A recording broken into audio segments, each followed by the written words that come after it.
Hello, my name is Victoria Phelps, and if you couldn't already tell by my various props behind me, I'm here to talk to you today about Harry Potter. Now, I think it's safe to assume that if you're watching this, you've probably either indulged in or at least heard of Harry Potter. I mean, who hasn't at this point? I mean, from 7 books to 8 movies to a theme park to over 450 million copies being sold of the books, it's fair to say that Harry Potter is a global phenomenon that has left a lasting impact on pop culture. Now, obviously, Harry Potter is a story that is loved by people of all ages, but at its core, it's a story for children. The story follows Harry as he grows from ages 11 to 17, and we as the audience get to see him explore his identity and figure out who he is in the wizarding world and in that youth culture at Hogwarts. So what I would like to do is discuss that youth culture at Hogwarts and further analyze into the aspects of drugs and alcohol and of friendships that are present in Harry's story and throughout the wizarding world, and how they can be compared to the Muggle world. So the first question I'm going to answer is, what do drugs look like in the wizarding world? So for starters, alcohol is obviously very apparent throughout the series. The wizards and witches have like the bar, the hogshead, there's butterbeer. We see many characters throughout the series be intoxicated. Hagrid, for example, Winky the house elf. But weirdly enough, it's never the students that are indulging in this type of behavior.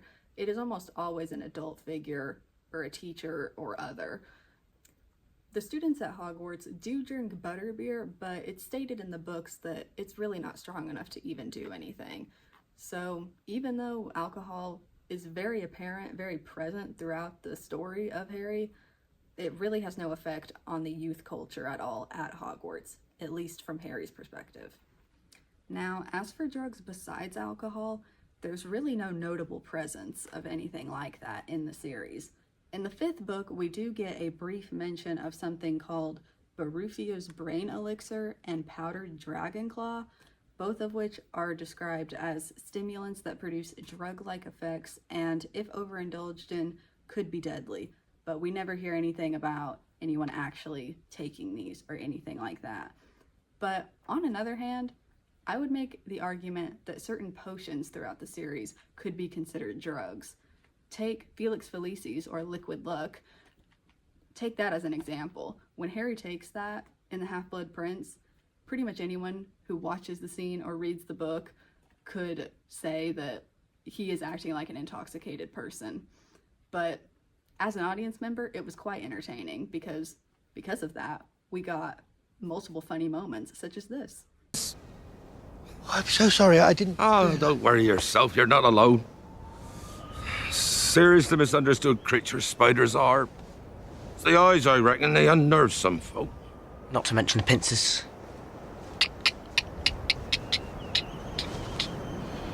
Yeah, I reckon that too. Now that we've discussed what drugs are present in the wizarding world, I want to know, what do sociologists say about drug and alcohol consumption in adolescence?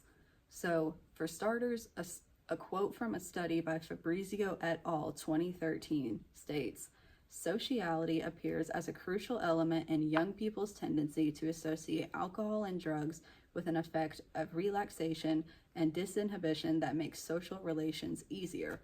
On the whole, the study highlights a connection between alcohol and drug use and desire of sociality, which is experienced more as a situational and ever-changing practice than as a search for close friendships." So basically, what all that means is that drugs are mostly apparent in the lives of young people only as something to do with each other or just a way to have fun, and not necessarily a key role in adolescence. So now moving on to the topic of friendship in Harry Potter. There are obviously numerous examples of friendship in the series that I could analyze, but just for the sake of time, I'm going to stick to just the friendship between Harry, Ron, and Hermione, or as it's also known, the Golden Trio. So my first question is, What do sociologists say that friendship does for adolescents? And this quote from Rubin et al. 1989 states, "Friendships provide a forum for the learning and refining of socio-emotional skills and enduring relationship templates. Through interactions with friends, children learn how to cooperate and take different perspectives. They also fulfill growing needs for intimacy." A popular belief among sociologists is that many friendships will derive because of proximity, meaning that many of our friendships come about just because we happen to be close to each other.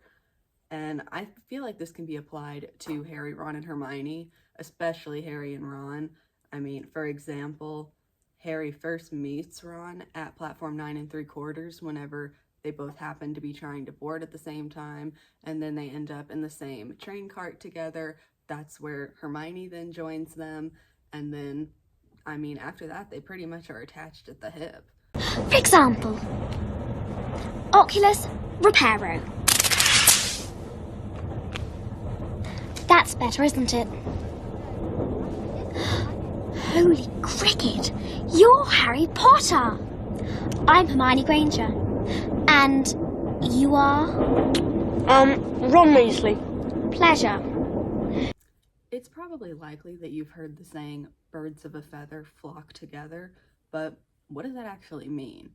Basically, it means that people are attracted to and want to have friendships and intimate relationships with people who are similar to them. It's basically the antithesis of the common saying, opposites attract, and sociologists really support this notion of birds of a feather flock together. A quote from our book, The Sociology of Harry Potter, reads, "The idea of homophily is important because it says that people are more likely to confide and share with individuals who are similar to them." To piggyback off my last point, sociologists widely believe that group membership is another really good way to make friends, to be surrounded by like-minded individuals, and to help find a purpose, especially in adolescence when you're trying to figure that out all the time, basically. And there are many, many examples of groups that people can be a part of in Harry Potter. For example, there are the Four Houses, Gryffindor, Slytherin, Ravenclaw, and Hufflepuff. Proud Hufflepuff right here. There is the Slug Club, there's the Quidditch team, there's Dumbledore's Army. There are many, many examples, and most of which we see Harry join, and he does in fact make more friends. He finds a purpose in these things, and they definitely help to shape him into the person that he ends up becoming. So as we can see, the sociological notions of proximity, of similarity, and group membership are all definitely present in Harry Potter, and especially in the friendship of Harry, Ron, and Hermione. We see without all of those things, like if they had not met on that first day of school, if they had not all been sorted into Gryffindor, if they had not had similar mindsets and moral systems, they probably would not have remained as good of friends as they were throughout the entire series, or maybe not even have remained friends at all. Another aspect of Harry, Ron, and Hermione's friendship that I really like is how it provides a very realistic view on an adolescent friendship, because we see how they would literally die for each other, but at the same time, throughout the series, they have many arguments, they even stop being friends for periods of time, and I feel as though this provides the audience with a very human and relatable friendship to be able to observe. Now that you've listened to me ramble on for a decent chunk of time, we can see that drugs and alcohol and friendship are both notable aspects of youth culture and are also present in the wizarding world of Harry Potter.